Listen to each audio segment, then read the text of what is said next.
Bonjour Emmanuel Faber. Bonjour Dimitri. Vous êtes l'ancien PDG de Danone que vous avez dirigé pendant une dizaine d'années avant d'en être évincé au printemps dernier. On en parlera tout à l'heure parce que ça a été un moment intéressant de l'histoire du capitalisme français. Et ça n'est d'ailleurs peut-être pas étranger à la raison de votre présence avec nous ce matin. 9 mois ont passé et vous avez été nommé hier officiellement à la tête de l'ISSB. C'est le Conseil international des normes extra-financières. C'est un nouvel organisme qui a été créé le mois dernier dans la foulée de la COP26. Alors peut-être pour commencer, question toute bête, mais qu'est-ce que l'ISSB, Emmanuel Faber, et surtout à quoi ça va servir ? Merci. Je vais commencer par à quoi ça va servir. Ça va servir à reconnecter la finance mondiale avec les besoins économiques, écologiques et sociaux de notre époque. Maintenant, qu'est-ce que c'est et comment ça marche ? La fondation IFRS met en place des normes depuis une trentaine d'années, issues des systèmes comptables. Donc c'est de la comptabilité qui sont en place depuis évidemment encore plus longtemps que ça. Et ces normes comptables sont réputées aujourd'hui ou comprises comme étant incomplètes dans la capacité à prendre en compte des enjeux importants d'aujourd'hui. Et donc à la COP26, comme vous l'avez dit, à Glasgow, cette fondation qui travaille dans l'intérêt public et sous la supervision des autorités mondiales de régulation des marchés financiers a annoncé la création de l'ISSB, ce Conseil international des normes extra-comptables.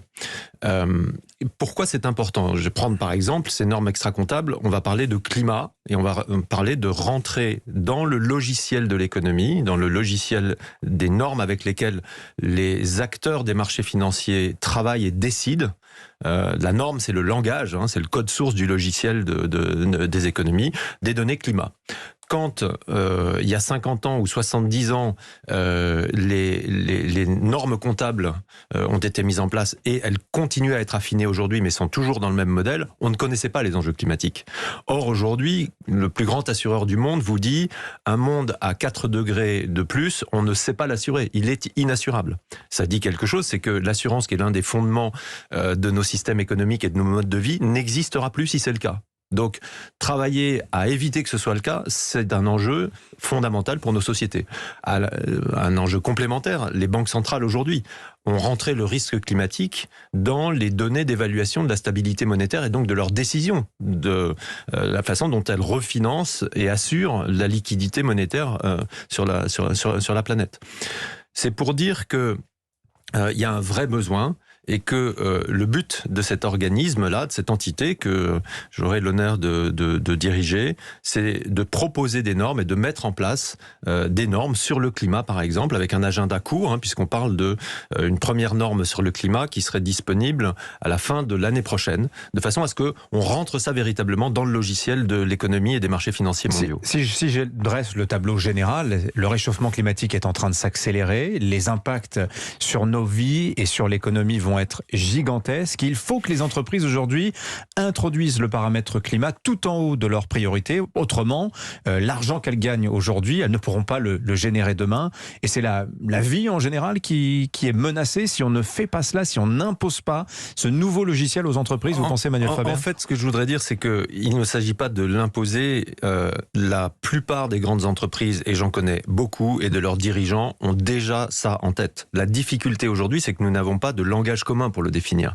Donc certaines organisations qui proposent des normes sont retenues par certaines entreprises, d'autres normes entre guillemets concurrentes, mais qui peuvent être tout à fait valides aussi, sont choisies par d'autres entreprises, si bien que dans leur dialogue entre elles, d'une part, elles ne parlent pas le même langage, et dans leur dialogue avec les investisseurs, elles ne parlent pas le même langage.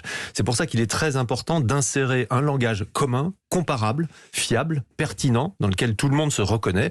On va faire des choix qui ne plairont peut-être pas à tout le monde, mais au moins ça permettra de créer un langage commun qui lui permettra d'activer des vraies décisions, c'est-à-dire de l'allocation du capital. Quand on dit qu'on veut sortir du carbone de nos économies, il s'agira de repérer là où il est, et avec des éléments clairs sur là où il est, les investisseurs pourront prendre des décisions. De grandes banques aujourd'hui choisissent de sortir de leur crédit, non plus de capital, mais en termes de crédit, quand elles prêtent un certain nombre de secteurs, ou d'augmenter le prix auquel elles prêtent parce qu'elles considèrent que ce sont des secteurs qui sont en risque. Le charbon, c'est un exemple. exemple, avec, par exemple, on considère déjà aujourd'hui de très grandes banques, d'ailleurs françaises ou internationales, considèrent qu'il y a un risque de crédit sur le charbon, parce qu'on ne sait pas combien de temps les gouvernements, par exemple, autoriseront l'utilisation de mines de charbon. Donc, toutes ces questions-là vont être dotées d'un langage commun qui va permettre de véritablement prendre des décisions et du coup d'allouer du capital et de faire bouger les prix en bourse, ce qui, du coup, permettra aux dirigeants d'entreprise et à leur conseil d'administration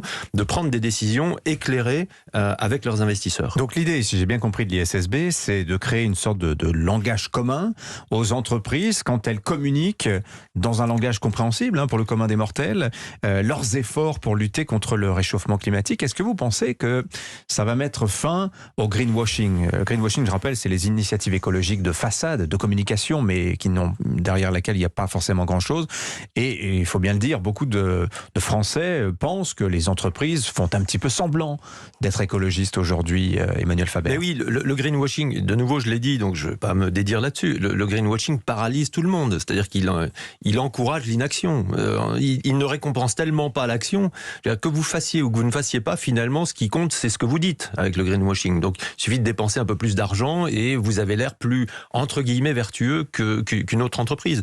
Et c'est grave, de mon point de vue, parce que ça ne raconte pas une forme de réalité et de vérité, mais c'est d'autant plus grave que, surtout, ça freine cette transition dont l'économie a absolument besoin. Donc, une des, je dirais, conséquences positives de la mise en place de ce langage commun, c'est que ça va réduire le bruit du greenwashing. Je pense qu'il en restera toujours, c'est inévitable, mais j'espère vraiment qu'en effet, on passera de discours à la mesure des faits qui sont derrière ces discours. Les discours ne me gênent pas, dès lors qu'ils sont accompagnés de faits qui pourront cette fois-ci être vérifiés, mais également évalués, et c'est le plus important, pour que, de nouveau, la finance alloue bien sur du moyen et long terme les besoins de l'économie. Aujourd'hui, elle reste très court-termiste, parce qu'elle n'a pas les moyens, elle craint elle aussi en fait de se faire brûler au greenwashing et d'investir sur de l'argent qui n'est pas véritablement là. Alors, je voudrais qu'on parle, Emmanuel